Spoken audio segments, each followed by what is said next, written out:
Olá, queridos alunos que estão na educação básica e tem nesse momento da URI Live uma oportunidade de discutir alguns conhecimentos que são requeridos na prova do Enem. Na área de linguagens, um dos tópicos mais importantes que todo candidato à prova do Enem precisa estudar são os gêneros textuais. E você sabe o que são os gêneros textuais e quais são os gêneros textuais mais recorrentes na prova do Enem?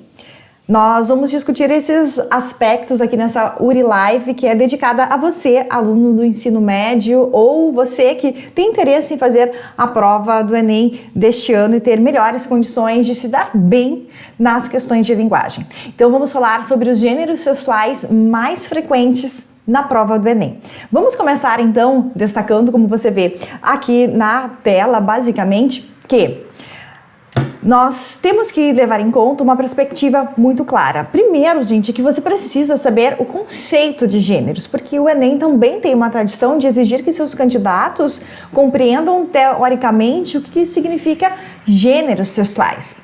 E, além disso, identifique marcas desses diferentes gêneros textuais. E nós selecionamos alguns deles que aparecem nas provas. Nós destacamos, então, as HQs, as histórias em quadrinhos, que aparecem não apenas em questões do Enem, mas também de vestibulares, as tiras, o resumo e a resenha, e também o cartaz publicitário.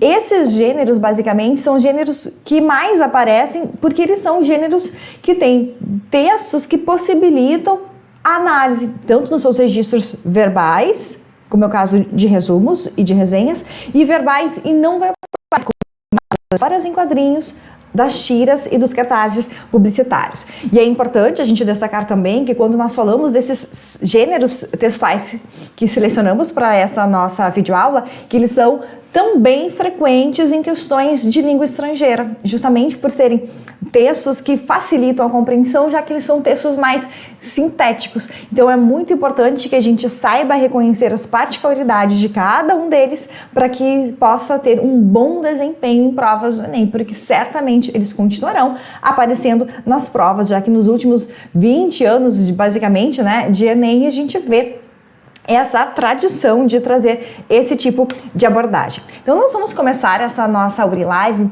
do ponto de partida. O que são gêneros, então, textuais? Vamos acompanhar, então, aqui na tela essa abordagem mais teórica, mas também importante, sobre os gêneros textuais. Vejamos, então, que os gêneros textuais, eles são classificados numa perspectiva, então, de Marcuski como fenômenos históricos. Por que fenômenos históricos? Basicamente porque os gêneros textuais, eles se consolidam ao longo da história e eles vêm apresentando traços comuns que os definem. Então, o resumo pode ter uma linguagem mais contemporânea hoje, mas o resumo, na sua essência, ele teve sempre o mesmo objetivo, que é de apresentar as ideias centrais de uma obra. Então, historicamente, ele vai contemplando traços que permanecem em relação, por exemplo, aos seus objetivos e à sua estrutura. Mas, para além disso, a gente ainda pode destacar que os gêneros textuais, então, ordenam e estabilizam as atividades comunicativas do dia a dia, justamente porque os gêneros textuais, eles servem a objetivos comunicativos. Eles são criados, então, para atender demandas comunicativas, de informar, de propagar ideias, de resenhar obras, de entreter. Então, dependendo do objetivo que nós temos, nós podemos, então, ter um gênero textual ou outro que dê conta, então, daquilo que nós pretendemos apresentar num dado texto, recorrendo então aos recursos de linguagem. E quando a gente fala de linguagem, lembrem sempre de um ponto bem importante: linguagem verbal, não verbal. Como a prova é impressa, nós não vamos ter ainda questões relacionadas a textos que exploram questões de áudio e de movimento, por exemplo. Então, as linguagens verbal e não verbal, elas aparecem nos textos impressos também e estão ali na prova do Enem em vários desses gêneros textuais. E ainda compreendendo os gêneros, a gente vai destacar que são entidades sociodiscursivas e formas de ação social incontornáveis em qualquer ação comunicativa. Ou seja, quando a gente fala então de gêneros sexuais, nós estamos falando de formatos precisos, específicos, que dão conta então desses objetivos comunicacionais. Nessa perspectiva, então, os gêneros sexuais precisam ser entendidos então como formas que têm estruturas pré-definidas a partir dos objetivos que se quer alcançar naquele ato comunicativo, naquela ação sociodiscursiva. Em outras palavras ainda, os gêneros sexuais materializam formalmente, a partir da exploração das linguagens, aquilo que se pretende, então, comunicar num dado objeto, num dado texto. Por isso é importante a gente ter essas noções de que gêneros sexuais não são modos de organização, não são tipos sexuais. E aí uma questão importante, quando a gente fala de gêneros sexuais, nós estamos falando desses formatos mais precisos que têm estruturas próprias, como a de resumo, resenha, de um meme, de uma tira, de uma carta aberta, de uma carta do leitor, de um editorial, de uma charge, de um cartoon. E isso é diferente de tipos sexuais ou modos de organização de texto, porque aí nesse caso nós estamos falando de narração, descrição, dissertação, argumentação e injunção. Esses 5 grandes grupos ou tipos sexuais ou modos então de organização de texto, eles dão conta de objetivos mais gerais, enquanto que os gêneros sexuais materializam objetivos específicos a partir de estruturas formais típicas que se mantêm mais ou menos estáveis ao longo da história. Então é bem importante você ter essa distinção. Uma coisa é você falar de tipos sexuais, que são narração, descrição, dissertação, argumentação e injunção, então 5 modos ou 5 tipos de organização textual. Outra coisa é você pensar nos gêneros sexuais, que então materializam, que dão forma aos objetivos de comunicação, tendo então estruturas típicas de organização dessas informações num dado texto. Por isso que é importante também ter esse domínio e fazer essa distinção conceitual entre esses termos. Já que nós estamos falando de gêneros sexuais, vamos ainda destacar esse aspecto que você vê aqui na tela. Os gêneros sexuais, então, eles podem ser compreendidos como eventos maleáveis, dinâmicos e plásticos, justamente porque são os objetos que lemos, né? Nós lemos um resumo, nós lemos uma receita culinária, nós lemos um horóscopo. Então, eles materializam na sua dinamicidade aquelas informações, dando conta, então, dos objetivos para os quais eles são criados. Os gêneros, então, eles surgem e situam-se e ainda integram-se nas culturas em que se desenvolvem. Então, eles sempre trazem um traço especial de quem está o elaborando. Aí, então, a gente vai concluindo essa parte mais teórica dos gêneros textuais, que eles têm funções comunicativas, institucionais e peculiaridades linguísticas e estruturais, justamente porque eles vão se materializar, como diz Marcuski, como práticas sociodiscursivas. Então, tem um roteiro de início, meio e fim, tem itens que são obrigatórios, coisas que são fundamentais, é dizer quando a gente faz uma receita culinária, quando a gente vai elaborar um horóscopo, quando a gente vai construir uma tira, quando a gente vai produzir uma charge. É isso que essas citações aqui de Marcuski querem dizer. Quer dizer, nós temos uma estrutura, uma linguagem para explorar tudo a partir de um padrão estético, formal, que faz parte, então, da organização daquele determinado gênero textual. Tudo isso focalizando as questões também de linguagem.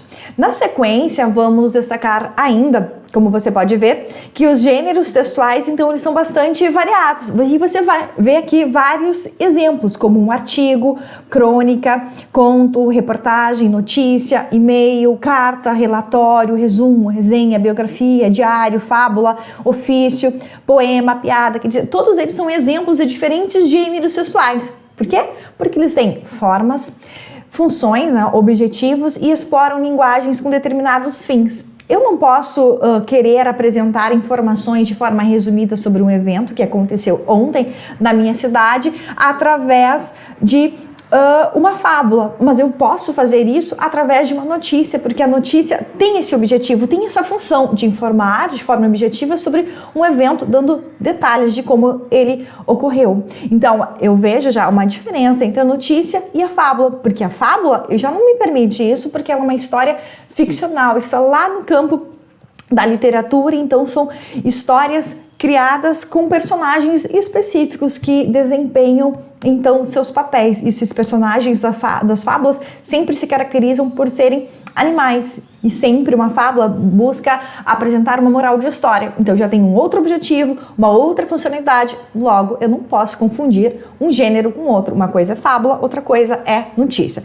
Com esses dois exemplos, então, nós estamos mostrando para você que os gêneros textuais, eles têm funções, objetivos diferentes, eles servem, então, a demanda comunicacional distinta, e eles têm uma estrutura, eles têm certos requisitos que são necessários para a composição, mas também para a sua análise e interpretação. E isso é importante e é isso que vai definir, então, o que se entende por gêneros literários. Em síntese, então, quando nós falamos de gêneros literários, nós estamos falando desses formatos de textos, explorando diferentes linguagens que atendem a diferentes fins comunicativos. Se atendem a diferentes fins comunicativos, eles também têm diferentes formatos, e por isso que nós temos um rol enorme de gêneros textuais. Temos diferentes gêneros textuais porque temos diferentes objetivos comunicacionais.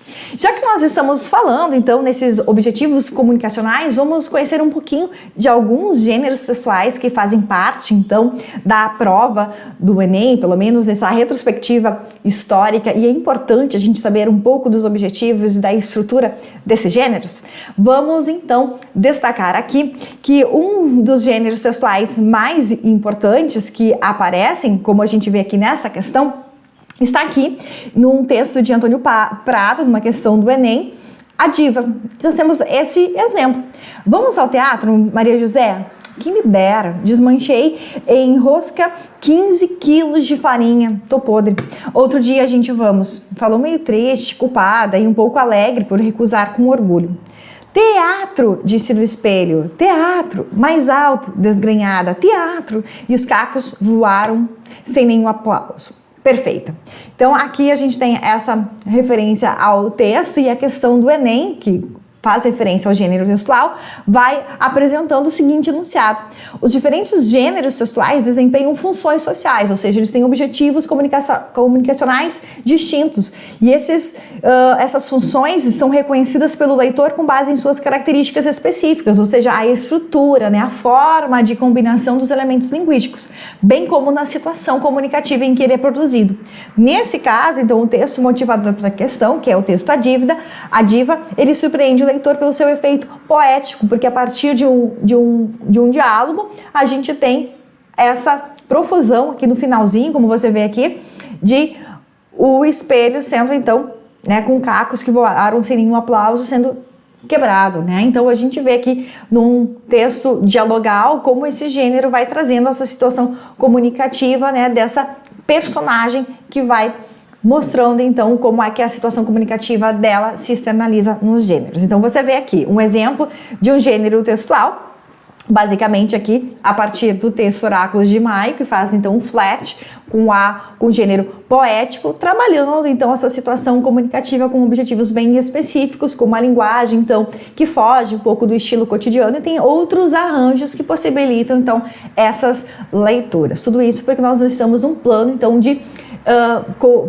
comunicativo mais voltado à produção artística. Mas existem outros gêneros que estão lá na prova do Enem, e vamos falar então basicamente a partir desse aqui, história em quadrinhos.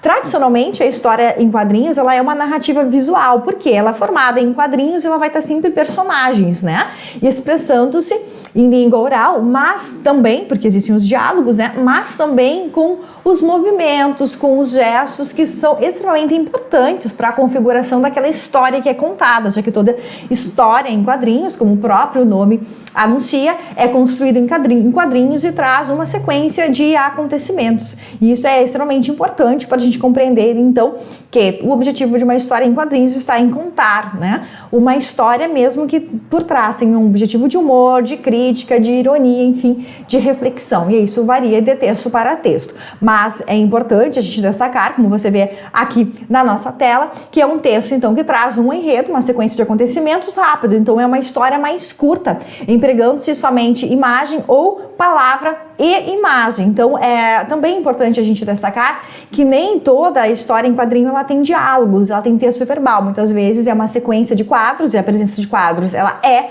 obrigatória, que a gente tem, então, uma sequência de acontecimentos narrados sem palavra alguma, a partir então dos movimentos, dos gestos de personagem. Ainda vamos destacar então esse exemplo que você vê aqui de Luluzinha Caçadora, que tem toda uma sequência narrativa sem exploração da linguagem verbal, então uma sequência com os desenhos apenas. A história em quadrinho, então, como você pode ver, tem um objetivo central de entretenimento, mas é comum, como já dissemos aqui, apresentar reflexões ou trazer mensagens instrucionais, e aí podemos ter o caráter educativo de muitas histórias em quadrinhos, o caráter reflexivo, crítico, satírico, que acompanha muitas outras, né? Então, a variabilidade de funções também é grande. As histórias em quadrinhos, em relação à sua estrutura, ela tem uma narração com uma sequência de quadros, então é obrigatório o uso de quadros, sempre da esquerda para a direita, mostrando ações de um ou mais personagens. Então, se vai se contar uma história, é óbvio que é necessário ter personagem. Pode haver legendas que contextualizam o leitor para aquela cena, balões, nos quais ficam então as falas dos personagens, e é importante observar o traçado dos balões, quando eles indicam fala, gritos, quando eles indicam os pensamentos, quando eles indicam sons provenientes de um telefone, por exemplo. E também o narrador, que não é tão comum, mas pode aparecer uma história em quadrinhos justamente para contextualizar aquela cena narrada. Na estrutura ainda das histórias em quadrinhos, é importante saber que, em geral, as técnicas envolvem, então, imagem e texto escrito, trabalhado, então, com a linguagem verbal e não verbal. E para compreender o teor, né, das histórias contadas, o leitor, então, precisa relacionar os elementos icônicos com os elementos verbais. Então, um depende do outro, um complementa o outro, e é importante a gente observar essas linguagens. Deve estar atento também o leitor ao uso de balões, né? Justamente porque a leitura possa ser realizada de forma adequada. Quando há balões, então é preciso ler os diálogos, as falas que aparecem nesses balões. Outras características importantes quando nós falamos de histórias em quadrinhos, então, é basicamente diferentes tipos de balão, diferentes tipos, fontes de letras com espessuras também variadas, poucos personagens, porque se trata de uma história concisa, curta, uma linguagem bastante simples, porque o público leitor das histórias em quadrinhos, ele vai das crianças aos adultos, então a linguagem é mais acessível, é publicado geralmente em revistas ou jornais, então atende a um público bem mais eclético, portanto a sua estrutura é mais simples e a linguagem também.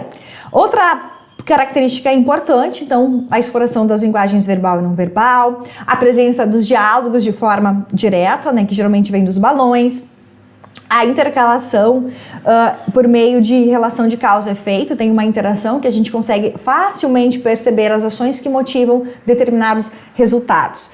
E também o uso de metáforas e onomatopeias. Ainda das histórias em quadrinhos, é importante a gente destacar que elas são suscetíveis, então, a várias interpretações, e por serem textos mais concisos, oportunizam, então, que elas sejam apresentadas, então, em várias provas de Enem e de vestibular.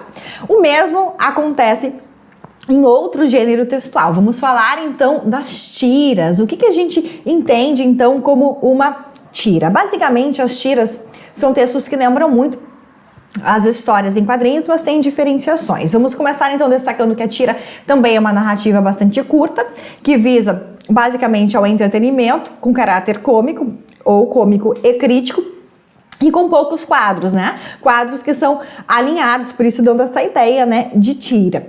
É uma narrativa também que, assim como as histórias em quadrinhos, se presta a variados temas que não precisam ser relacionados a temas publicados nos jornais os quais estão essas tiras. Então, as tiras também têm um caráter atemporal e possibilitam, então, que sua abordagem contemple temáticas extremamente amplas que podem durar, então, nos horizontes de leitura dos leitores por muito tempo, né? Então não tem um caráter assim, temporal tão restrito. Outro ponto importante quando a gente pensa nas tiras está relacionado então ao conceito que basicamente se refere a uma narrativa em quadros, né? Uma sequência de 2, 3 quadros, chegando até 6 quadros, 9 em alguns casos, e que alia o verbal e visual, tal como a história em quadrinhos. Então a gente vê Basicamente, que ela também circula em jornal e em revista, com esses quadros que sinalizam, então, essas histórias. Como você vê aqui no exemplo, né, de uma tira de Garfield. Então, todos os elementos são importantes, né, que tem um efeito cômico, né, um efeito de humor, e que vai marcar, então, essa sequência narrativa curta, que é o típico da tira. A tira também tem um exemplo aqui a partir do clássico, né, de Quino, da história de Mafalda, trabalhando então também com vários elementos que são das histórias em quadrinhos, como os balões, a questão da tipografia, né, as letras maiores em negrito, em destaque, que vão dando então também pistas de interpretação para o leitor. Aqui outro exemplo, né, que a tira também pode apresentar quadros sem nenhum diálogo, sem nenhuma fala. Isso também é importante porque requer essa habilidade de interpretação dos recursos visuais. Outro exemplo aqui de um formato diferente, uma tira da Mafalda, né, que nós temos 4 quadros, numa disposição um pouquinho diferente, mas isso também, pelo fato de serem poucos quadros, continua sendo uma configuração de uma tira.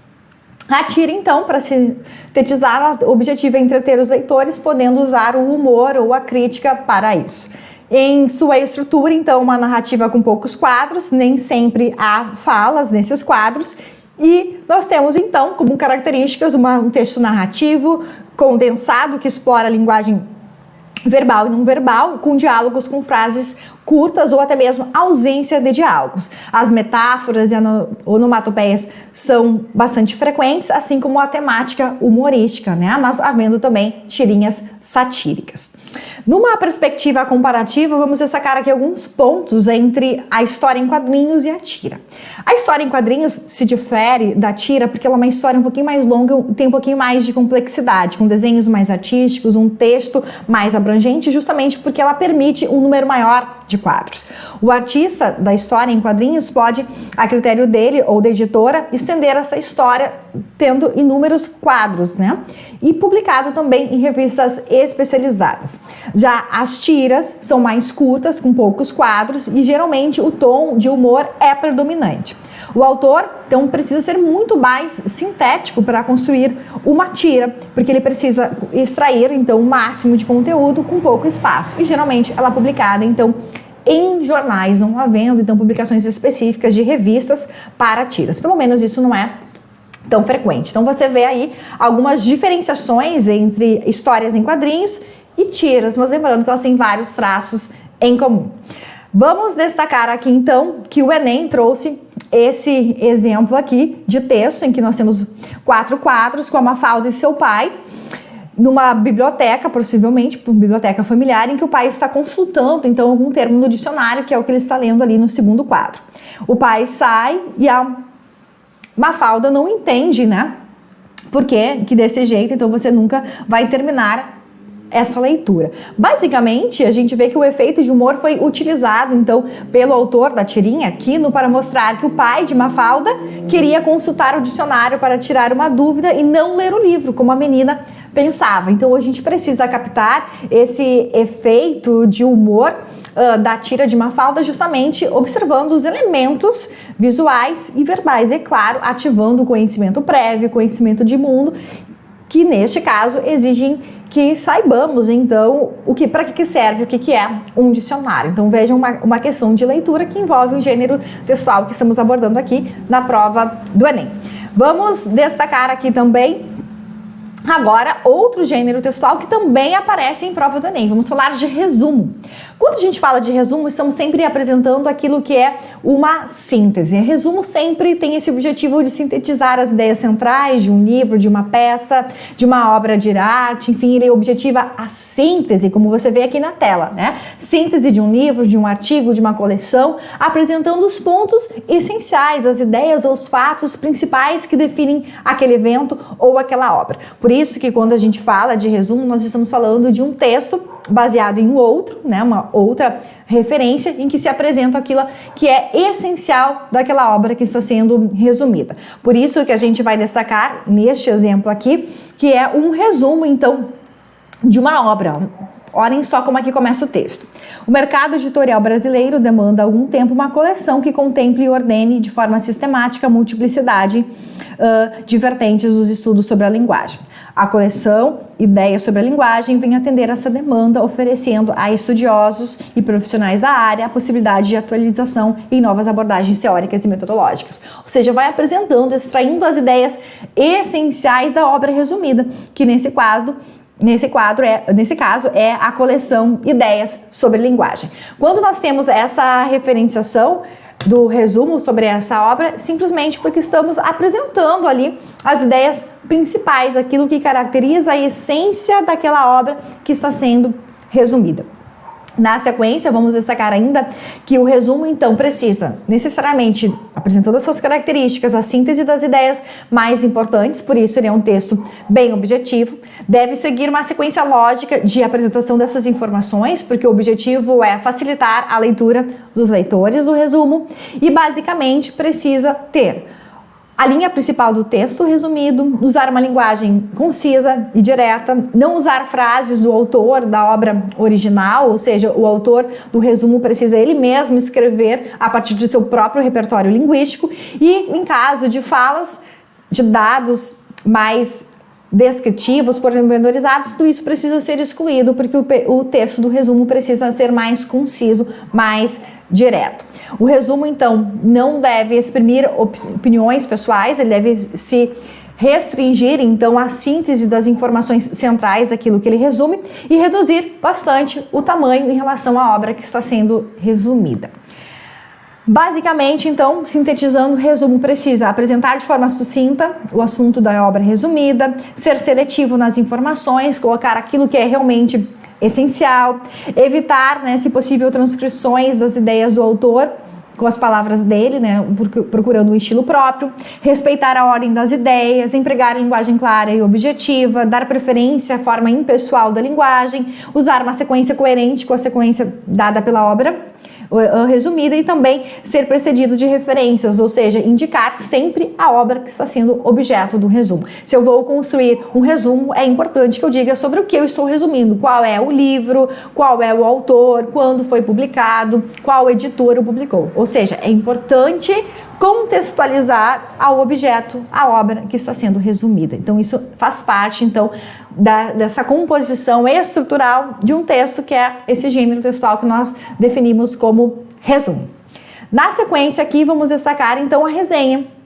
Muito confundida com o resumo, a resenha apresenta características bem diferentes. Vamos ver então? Acompanhe aqui na tela que a resenha tem sido utilizada para estimular estudantes à leitura e a capacidade de entendimento, síntese e crítica. Então a gente já vê que a resenha tem um caráter diferente do resumo. Se o resumo se restringe à síntese das informações mais importantes de uma obra, a resenha vai além. Ela quer apresentar, contextualizar melhor aquele objeto.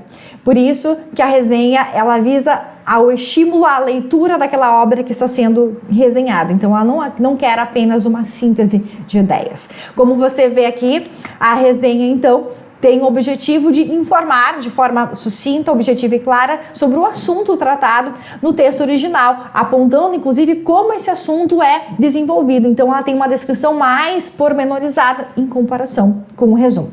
Acrescenta-se também que a resenha pode ser de dois tipos. Nós temos basicamente a resenha bibliográfica e a resenha crítica. E aí é ponto que você, candidato do Enem, também precisa saber dessa diferenciação.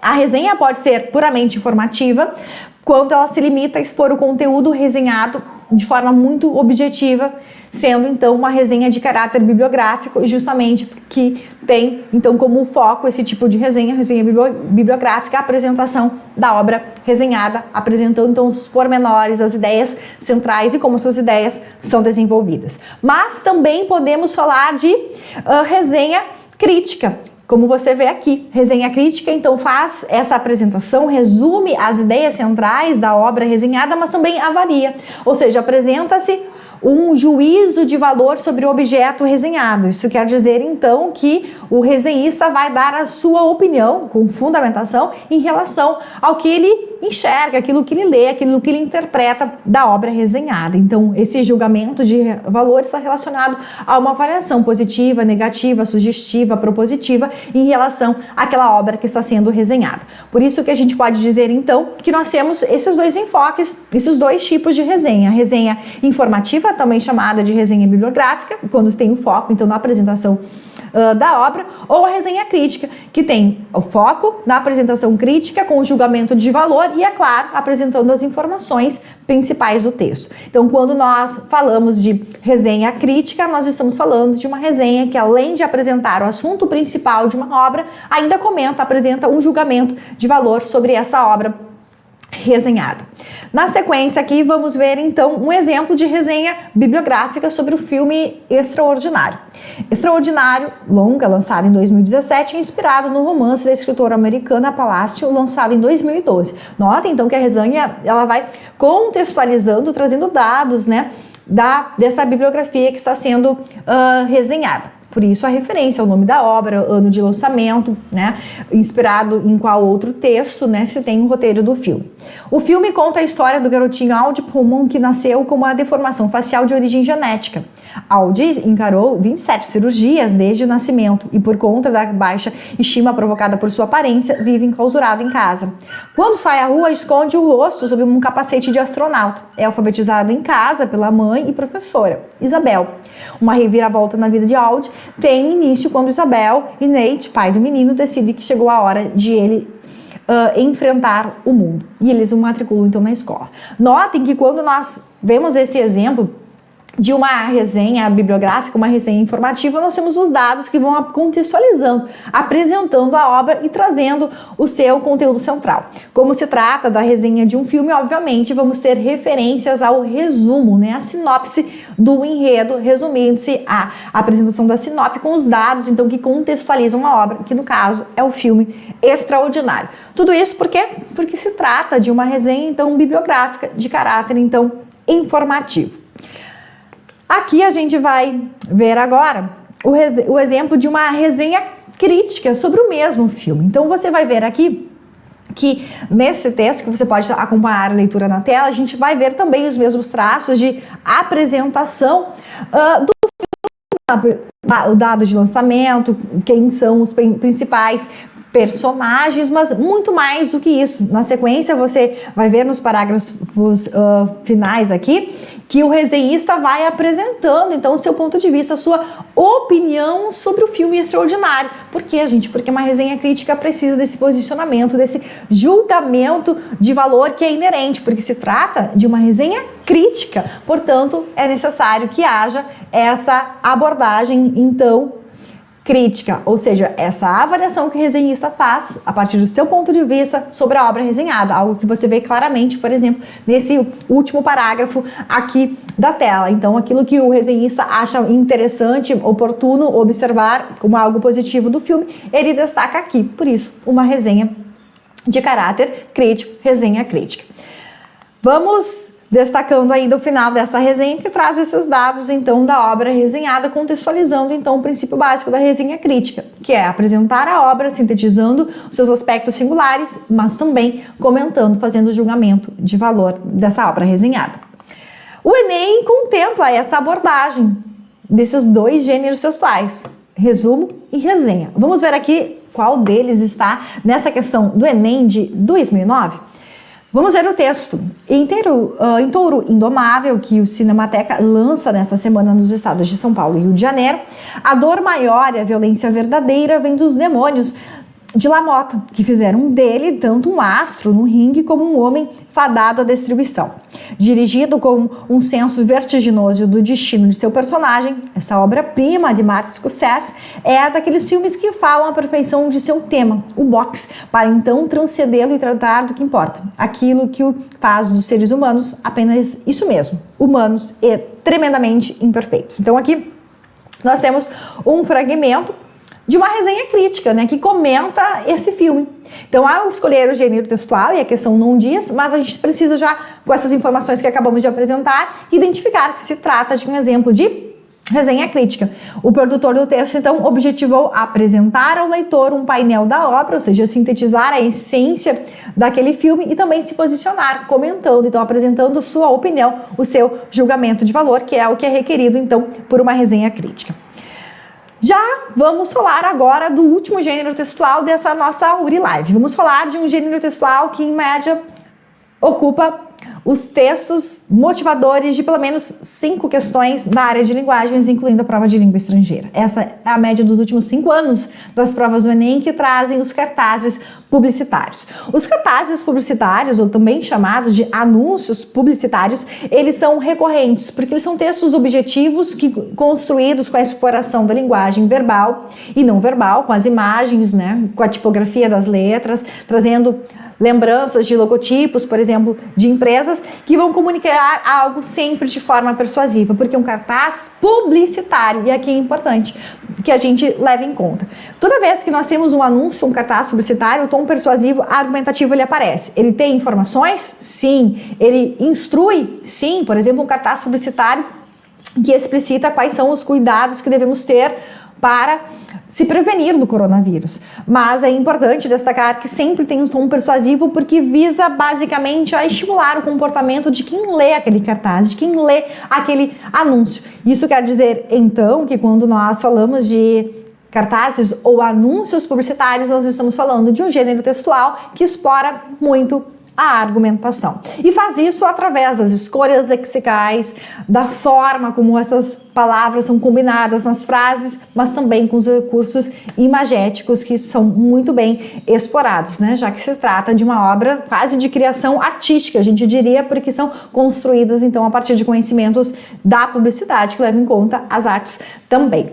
Na sequência, a gente vai observando aqui que o cartaz publicitário, então, objetiva sempre a comunicação de uma ideia, de um produto, de serviço, de uma campanha, objetivando, aqui um ponto importante, a adesão do público. Por isso, o tom altamente argumentativo e persuasivo dos cartazes publicitários. Tudo isso atendendo à temática do texto. O objetivo, então, dos cartazes sempre vão levar 2 elementos. Basicamente, vamos ter a questão informacional, mas também a questão persuasiva. Quando a gente fala nos objetivos informacionais dos cartazes, nós estamos dizendo que eles precisam comunicar algo para alguém. Pode ser uma informação sobre um evento, por exemplo, um cartaz que anuncia quando que acontecerá a exposição de uma determinada obra, quando haverá uma nova edição daquele determinado espetáculo. Então tem a função informativa, dar dados que comunicam sobre aquilo que está sendo anunciado. Como a gente vê aqui nesse cartaz do Teatro Municipal, né? Um cartaz que ilustra, então, esses objetivos informacionais dos cartazes publicitários, sempre através de uma linguagem direta, concisa, com poucas palavras e vai direto ao ponto. Isso também é uma essência desse caráter informacional dos cartazes publicitários. Já os objetivos persuasivos estão relacionados a essa sedução, né? A ideia de que os leitores precisam compartilhar, aderir àquela ideia, àquele programa que está sendo ali propagado. Por isso, a função apelativa da linguagem, muito comum na linguagem, então, dos textos publicitários. Como você vê aqui, os objetivos persuasivos, né? Um herói de verdade nunca morre. Então, é sempre com uma frase de efeito, com uma imagem marcante, que vai gerar, então, não apenas a atenção do leitor, mas também propiciar que esse leitor tenha uma atenção maior e possa ser convencido daquela ideia que está sendo anunciada. Então é muito importante que a gente pense sempre nos objetivos informacionais, mas também persuasivos e argumentativos que todo cartaz publicitário tem. Por isso que muitas questões do Enem fazem referência à função conativa ou função apelativa da linguagem no cartaz, para que o candidato identifique como que isso é construído através da exploração de suas linguagens. Ainda falando de cartaz publicitário, vamos destacar aqui um exemplo de como o Enem trabalha. Aqui a gente vê uma prova do Enem uma questão que está relacionado à denúncia, né, de violência sexual infantil, estimulando, né, o ligue 100 a partir do verbo no imperativo, mas também com essa imagem importante, né, que denuncie qualquer caso de violência sexual infantil. Para algumas crianças, o pesadelo chega antes do sono. Então, essa imagem que lembra a ideia de pesadelo vem, né, aterrorizante, fazendo referência com seu texto verbal à questão do sono, né, que é perturbado, da vida que é perturbada de uma criança que sofre de violência sexual. E, portanto, o apelo, ligue, né, denuncie, ligue 100. Na sequência, então, o enunciado desta questão do Enem, que traz esse cartaz publicitário, diz o seguinte: os meios de comunicação podem contribuir para a resolução de problemas sociais, entre os quais o da violência sexual infantil. Nesse texto, a propaganda usa a metáfora do pesadelo, que está tematizada ali na imagem visual, para dar a devida dimensão do que é abuso sexual por uma criança, enfatizando a importância da denúncia. Então, notem que quando a gente tem questões como essa do Enem, é muito importante, porque tendo o cartaz publicitário, é fundamental que sejam observados sempre o texto verbal, mas também os elementos visuais. Aqui é extremamente importante, para chegar à resposta correta a essa questão, que o candidato identifique no desenho a ideia do pesadelo, né? Por isso o preto, né, com aquela boquinha grande, assim, que sinaliza uma espécie de monstrinho, né, com essa metáfora, então, do pesadelo. Por isso que é importante observar os recursos dessa estrutura linguística que é perceptível, então, nos cartazes publicitários. Então, resumindo o que nós estamos abordando aqui nessa UriLive, dedicada a você que vai fazer a prova do Enem deste ano, tratamos de gêneros sexuais. Começamos destacando que gêneros sexuais, a parte de uma conceituação que os definem como formas relativamente estáveis que atendem a objetivos diferentes. Por isso, a exploração da linguagem verbal e não verbal explorada a partir da função do objetivo comunicativo de cada texto. Falando disso, nós temos inúmeros gêneros sexuais e abordamos aqui a história em quadrinhos, a tira, o resumo, a resenha e também o cartaz publicitário. 5 gêneros sexuais que têm aparecido nas questões do Enem. Mas se você quer saber um pouco mais de como os gêneros sexuais aparecem nas provas do Enem, fique ligadinho após essa UriLive no material que podemos disponibilizar a você. É só fazer o cadastro no site aqui da URI para ter acesso ao material que nós elaboramos para a sua aprendizagem continuar. Fique ligado conosco aqui no UriLive e continue aprendendo cada vez mais sobre a área de linguagens para se dar bem no Enem também. Abraços a todos e a URI sempre chegando com você, mais perto, mais próximo, ajudando você a transformar sua vida através do conhecimento.